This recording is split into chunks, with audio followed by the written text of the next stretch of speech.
하나님의 성품 중에는 두 가지의 절대가 있습니다. 하나가 절대 공의로우심이죠. 절대 공의로우심. 동시에 우리 하나님은 절대 사랑의 주님이시다 하는 것입니다. 하나님의 선택받은 선민 유대인들이 범죄했을 때 하나님께서 어떤 방법을 쓰시느냐. 놀랍게도 하나님을 믿지 않는 이방 나라를 통해서 심판하십니다. 자기 백성이라고 할지라도 죄를 용납하지 않고 대가를 치르게 하시는 공의의 하나님이십니다. 그러니까 안 믿는 사람들을 통해서 우리를 깨우치는 것이죠. 그러나 우리가 믿는 하나님은 한번 자기 백성으로 택한 자는 결코 버리는 법이 없는 하나님이시다 하는 것입니다. 영원히 버리지 않고 반드시 구원을 이루시고 회복시켜 주시고 영원한 천국 구원을 꼭 이루어 가신다 그랬습니다. 그래서 성경은 늘 이런 법칙이 있습니다. 축복을 전제로 고난도 주신다는 거예요. 축복을 전제로 고난도 주신다. 또 회복을 전제로 심판도 주신다. 또 치유, 우리의 영과魂과 육을 전인적인 치유를 위해서 하나님께서 때로 우리에게 아픔을 허락하신다 하는 것입니다. 사람들은 믿음으로 이것을 받아들여야 되는데, 자, 축복을 전제로 오늘 고난이, 또 회복을 전제로 또 우리에게 오늘 심판이, 또 온전한 치유를 위해서 우리에게 때로는 아픔을 허락하신다. 오늘 우리가 고난받고 아파하고 또 힘들어하는 것도 이게 다 하나님께서 아름답게 하시는 하나의 방법이다. 이것을 믿어야 되는데 지금 고통받는 사람들은 이걸 잘 못 받아들이는 거예요. 그걸 인정을 잘 안 하는 거예요. 오히려 감사하고 기뻐하고 즐거워하고 영광의 하나님을 바라봐야 되는데 현실의 고통이 크기 때문에 그것을 잘 믿지 않는 거예요. 그리고 나중에 자기 상처가 치유되고 모든 것이 다 회복이 되고 나서 이렇게 돌아보니까 그때 그랬구나. 늦게 깨달아요. 늦게 깨닫지 말고 지금 깨닫는 여러분이 될 수 있기를 주님의 이름으로 축원합니다. 이것을 믿어야 돼요. 하나님의 사랑을 반드시 회복하리라. 이것을 우리는 확신해야 합니다. 저는 성경을 읽고 또 읽어도 눈물이 나는 그런 구절이 있습니다. 그건 에스겔입니다. 에스겔. 참 에스겔 16장을 대할 때마다 정말 가슴의 저려움과 하나님의 놀라운 사랑을 느낍니다. 저 비극의 한 시대를 살아갔던 제사장 부시의 아들 에스겔 선지자, 조국 유다가 바벨론의 침략을 받아서 망운의 비운을 겪을 때 유다 임금 여호야긴과 함께 바벨론으로 에스겔이 끌려왔죠. 자, 포로로 끌려와서 시간이 1년이나 5년이 지났습니다. 5년이 지났을 때 하나님 앞에 에스겔이 소명을 받습니다. 선지자의 소명을 받고 고난당하는 동족에게 소망이 있는 메시지를 던져주는 예언자가 되죠. 오늘 이 본문의 에레미야의 30장과 에스겔 16장은 참 겹쳐져 있다는 생각을 하게 되죠. 비슷합니다. 에스겔 16장에도 본질상 죄인이고 틀림없이 사망을 받아야 될 그런 죄인이고 완전 무능한 죄인입니다. 그러나 성경은 얘기하죠. 너는 살아야 한다. 다시 살아야 된다. 구원받을 것이다. 하나님이 반드시 회복하실 것이다. 이런 메시지를 주고 있습니다. 에스겔 16장 6절을 제가 한번 읽어보겠습니다. 내가 내 곁으로 지나갈 때 내가 피투성이가 되어 발짓하는 것을 보고 내게 이르기를 너는 피투성이라도 살아있어라. 다시 이르기를 너는 피투성이라도 살아있으라. 아무리 힘들고 어려워도 포기하지 말고 다시 살아있어야 된다. 내가 피투성이가 되어서 너무 고통스러워서 발짓하는 것을 내가 봤다. 피투성이라도 살아있으라. 그러면서 이제 이런 고난에 관한 얘기를 하다가 에스겔 16장 8절부터 10절은 놀라운 회복에 관한 메시지를 던집니다. 다 회복시키리라. 내가 물로 네 피를 씻어 없애고 내게 기름을 바르고 수놓은 옷을 입히고 물돼지 가죽신을 신기고 가는 배로 두르고 모시로 덧입히고 폐물을 채우고 그리고는 왕관을 씌우겠다. 극히 곱고 아름다운 왕후가 되게 하겠다. 영화롭게 하겠다. 그러면서 주 여호와의 말씀이다. 이렇게 얘기를 하고 있습니다. 지금 피투성이로 너무 고통스러워서 발짓하면서 어려움의 시간들을 보낸다고 할지라도 반드시 회복하고 반드시 왕후처럼 그렇게 회복해 주겠다 그랬습니다. 오늘의 말씀, 자, 에레미야가 계속해서 지금까지 심판에 관한 예언만 했는데 에레미야 30장, 31장, 32장, 33장까지는 위로의 예언입니다. 위로. 소위 위로의 책이라 불리는 부분입니다. 자, 오늘 에레미야가 우리에게 주는, 또 하나님께서 성경을 통해서 우리에게 주는 위로의 메시지가 무엇일까 하는 거예요. 자, 첫 번째 위로의 메시지입니다. 첫 번째, 자, 죄악된 세상을 이기려면 진리의 말씀을 붙잡으라 하는 것입니다.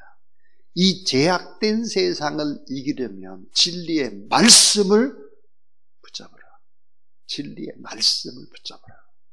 지금 이 시대야말로 진리의 말씀을 붙잡고 그 말씀대로 어려움을 이겨나가는, 세상을 이겨나가는 그런 시대가 바로 지금이다 하는 거예요.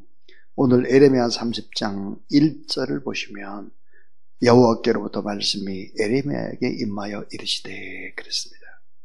2절을 보시면, 자, 이스라엘의 하나님 여호와께서 이같이 말씀하여 이르시기를, 3절을 보니까 여호와의 말씀이니라 그랬습니다. 오늘 본문에만 이것이 인간의 소리가 아니라 하나님의 말씀이다 7번 등장합니다. 오늘 이 본문 속에서. 그런데 만군의 여호와 이스라엘의 하나님, 여러분 따라하세요. 만군의 여호와 이스라엘의 하나님. 자, 만군의 여호와 이스라엘의 하나님이라고 하는 이 말은 에레미야에 몇 번 나오냐? 40번 이상 나옵니다. 40번 이상. 하나님께서 당신을, 자, 만군의 여호와 이스라엘의 하나님이다 이렇게 했습니다. 이건 마치 아묵의 아빠, 나는 아묵의 아빠다라고 하는 표현과 같습니다. 오늘 현대식으로 하면 내가 너의 하나님이야 이 말이. 여러분 따라하세요. 내가 너의 하나님이야. 예, 내가 너의 하나님이야 이 말. 자, 내가 너의 하나님이라고 말씀을 합니다. 우리가 제약된 세상을 이기려면 필요한 것이 뭘까? 하나님의 말씀이라는 것을 알았습니다. 사도 바울은 사도행전 20장 32절에서 에베소 교회 장로님들을 모아놓고 그 장로님들과 이제 이별을 하죠. 다시 만날 수가 없습니다. 그러니까 고별 설교를 해요. 고별 설교를 하면서 어떤 얘기를 하는가? 놀랍게도 사도행전 20장 32절은 이렇게 얘기합니다. 지금 내가 여러분을, 그러니까 에베소의 장로님들을 주와 및 그 은혜의 말씀께 부탁하노니, 자기는 떠나가면서 누구에게 부탁하느냐? 주와 그 은혜의 말씀께 부탁하노니 그 말씀이 여러분을 능히 든든히 세우사 거룩하게 하심을 입은 모든 자 가운데 기업이 있게 하시리라 그랬습니다. 자, 다시 만나지 못할 사람들, 그것도 교회의 대표자인 이 장로님들을 앞에 놓고 고별을 설교를 하고 이제 떠나가는 그런 시점인데 하나님의 말씀을 두고 부탁했다 하는 것입니다. 여기서 바울 사도가 얼마나 하나님의 말씀을 소중하게 여겼나, 그 말씀이 얼마나 우리가 이 어려운 시대를 살아갈 때 그것이 진리가 되나 하는 것을 얘기하죠. 그래서 뭐라고 말씀하느냐, 이렇게 말해요. 은혜의 말씀이다. 은혜의 말씀, 진리의 말씀, 또 능력의 말씀, 든든히 세우는 말씀, 거룩하게 하는 말씀, 기업이 있게 하시는 축복의 말씀, 그렇습니다. 이 말씀을 붙잡으십시오. 저는 떠나갑니다 하는 거예요. 예레미야 30장 2절 오늘 말씀에 보면 내가 내게 일러준 모든 말을 책에 기록하라 그랬습니다. 책에 기록하라. 놀라운 얘기죠.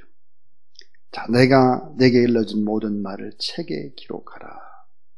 성경에 보니까 기록하라는 말이 참 많이 나옵니다. 어디에다 기록하라고 성경은 얘기하느냐? 마음에 기록하라. 마음. 신비에 새겨라. 마음의 비석에다가 새겨라. 또 오늘 말씀에 보니까 서판에 기록해서 책에 써라 하는 거예요. 하나님의 말씀을 기록해서 확실한 진리임을 입증하라 하는 것입니다. 요한계시록 1장 19절에도 이렇게 말씀을 하죠. 그러므로 내가 내게 본 것과 지금 있는 일과 장차 될 일을 기록하라 그랬습니다. 기록하라. 마태복음 5장 18절 우리가 잘 아는 말씀이죠. 진실로 너에게 이르노니 천지가 없어지기 전에 율법의 1.1획도 결코 없어지지 아니하고 다 이루리라. 다 이루리라. 말씀을 다 기록해서 말씀대로 이루어지는지 이루어지지 않는지를 확인하라 그 말이에요. 그래서 죄악된 세상을 이기려면 진리의 말씀을 붙잡고 살아야 된다 하는 거예요. 예레미야는 두루마리 형태의 책을 기록해서 바벨론 바로 동포들에게 확실하게 전달하라고 말씀을 하는 것이죠. 그 진리의 말씀은 무엇을 약속해주고 있을까? 오늘 본문은 놀라운 약속을 또 해주고 있습니다. 두 번째 이야기, 두 번째는 이 진리의 말씀대로 살게 되면 어떤 일들이 벌어지나? 억압에서 해방되는 축복입니다. 억압에서 해방될 것이다. 압제와 또 포로와 힘든 고난의 역경 속에서 반드시 해방되고, 또 하나 땅을 다시 찾게 될 것이다. 땅을 다시 찾는 축복입니다. 자, 예레미야 30장 3절에 보니까 여호와의 말씀이니라. 보라, 내가 내 백성 이스라엘과 유다의 포로들 돌아가게 할 날이 오리니 내가 그들을 그 조상에게 준 땅으로 돌아오게 할 것이니 그들이 그 땅을 차지하리라. 여호와께서 말씀하시니라. 참 3절에 중요한 것이 내가 내 백성 이스라엘과 그랬습니다. 북이스라엘과 남유다의 포로를 돌아가야 할 날이 오리니 그랬습니다. 그러니까 남북이 통일돼서 아름답게 통일 왕국을 이루게 될 것이고, 땅을 다시 찾게 될 것이고, 땅을 합치게 될 것이다 라고 하는 말씀입니다. 억압받던 백성들이 돌아와서, 포로된 백성들이 돌아와서, 훈련을 다 마친 병사들이 돌아와서 다시 땅을 차지하게 될 것이다. 나고네로 살다가 꿈이 되었던 늘 그리운 고향 예루살렘으로 돌아와서 다시 땅을 회복할 뿐만 아니라 영적인 예배를 회복하게 될 것이고, 남북이 다 통일되게 될 것이고, 이런 메시지를 전해주고 있는 것이죠. 우리에게는 영원한 조국, 영원한 본향이 있습니다. 대한민국이라는 이 땅도 중요하지만 더 중요한 것은 세상 삶이 다 끝나고 나면 영원한 해방의 땅, 본향, 영화로운 땅, 주님이 기다리고 있는 땅, 그 땅으로 우리가 간다는 사실을 믿어주기를 바랍니다. 그래서 이 세상에 우리가 잠시 잠깐 산다고 하는 이 땅의 삶에, 이 땅의 문화에 동화되지를 말아라 하는 거예요. 바벨론에 산다고 할지라도 바벨론의 문화에 동화되어서는 안 되고, 왜냐하면 다시 돌아갈 사람들이고 영원한 본향이 있는 사람들이기 때문에 이 세상 것들에게 눈이 그것에 쏠려서 어리석게 살아가서는 안 된다 하는 거예요. 참 전대미문이죠. 한 번도 경험해보지 않는 그런 시대를 우리가 살아갑니다. 전 제 마음속에 이런 확신이 더 들어갔습니다.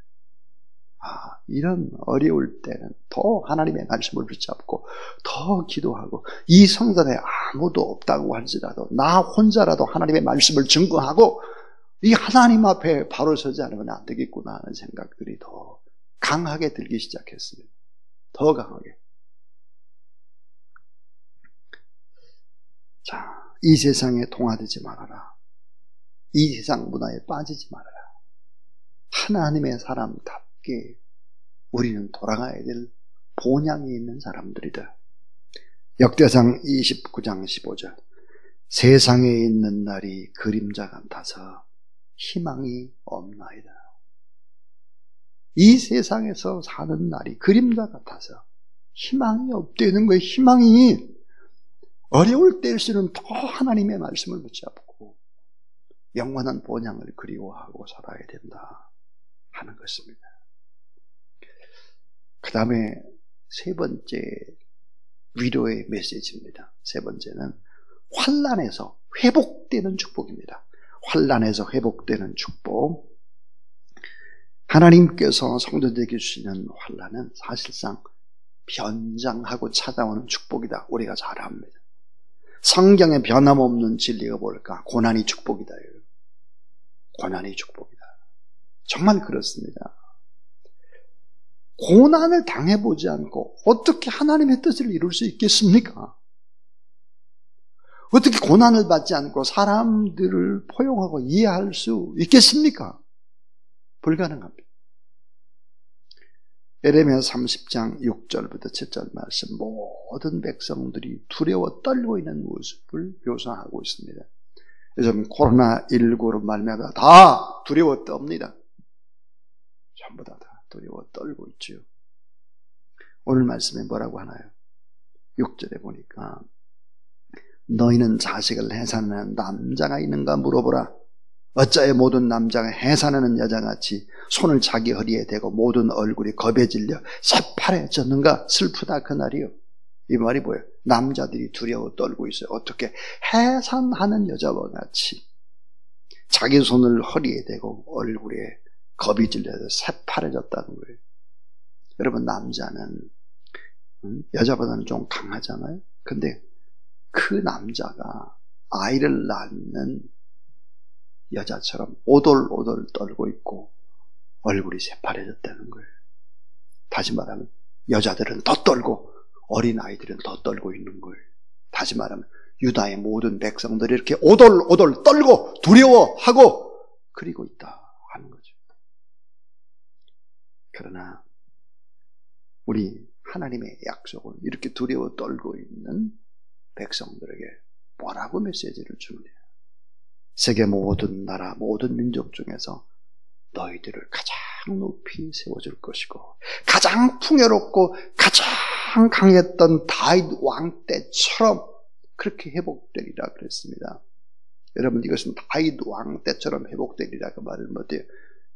예수 그리스도가 다스리는 하나님의 나라를 얘기하는 거죠. 그리고 이런 얘기를 합니다. 이방의 모든 나라, 특별히 너희들을 힘들게 했던 모든 나라를 내가 다 쳐버리겠다는 거예요. 하나님을 믿는 너희들을 힘들게 했던 모든 사람들을 다 심판하고 쳐버린다는 거예요. 놀라운 얘기죠. 선택받은 백성들, 힘들게 했던 모든 사람들을 내가 심판하리라. 그 말이 교회를 핍박하고 예수 그리스도를 믿는 사람들을 이상하게 바라봤던 모든 사람들을 어떻게 멸망시켜버리고 심판하리라. 근데 우리가 주목해야 될 것은 9절입니다. 9절. 9절에 보니까 다윗 왕의 시대와 같이 태평성대하고 통일 왕국이 될 뿐만 아니라 다윗 왕처럼 너희들이 그렇게 하나님을 섬기게 되고 너희들이 다윗 왕을 섬겼던 것처럼 그렇게 하나님을 섬기게 될 것이다. 영원한 왕, 행복과 생명과 평안을 주시는 왕 예수 그리스도를 잘 섬겨야 진정한 회복의 축복, 환난에서 진정한 회복의 축복이 임한다 하는 이야기입니다. 마지막 네 번째입니다. 마지막 네 번째는 자, 따라하세요. 하나님의 사랑을 믿고 담대하라. 예. 하나님의 사랑 안에서 큰 사랑 안에서 하나님의 큰 사랑. 그 큰 사랑은 어떤 사랑일까요? 공의가 들어있고 심판도 들어있고 징계도 들어있지만 그것도 다 하나님의 큰 사랑이라는 거예요. 하나님의 큰 사랑을 믿고 담대하라. 절망하지 말아라. 하나님의 심판 안에는 뭐가 있느냐? 더 정결케 하고 거룩하게 빚어가시는 하나님의 계획이 하나님의 징계 안에, 하나님의 심판 안에 있다. 버림받았다고 생각하지 말아라. 하나님의 언약 안에 우리가 있다. 하나님은 우리와 가까이에서 우리와 함께하고 계시다. 하나님의 임재 안에서, 하나님의 위로 안에서 거하라 하는 것입니다. 하나님은 예수 그리스도라는 자기의 아들을 십자가에 못 박으셨습니다. 그리고 이렇게 말씀하셨죠. 따라하세요. 내가 너의 하나님이다. 네, 내가 너의 하나님이다. 내가 너의 하나님이다.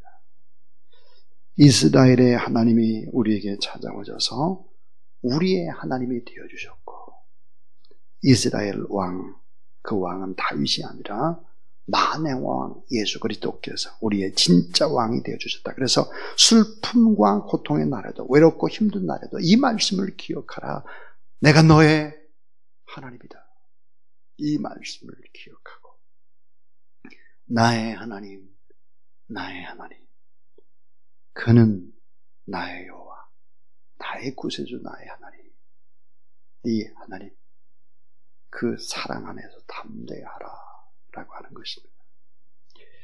오늘 저는 반드시 회복되리라, 그런 제목으로 하나님의 말씀을 전했습니다. 이 죄악된 세상 이기려면 진리의 말씀만 붙잡고 더 담대하라 하는 것이었고, 억압에서 해방되는 축복이 오고 다시 땅을 차지하는 축복이 올 것이고, 환난에서도 반드시 회복되는 축복이 올 것이다.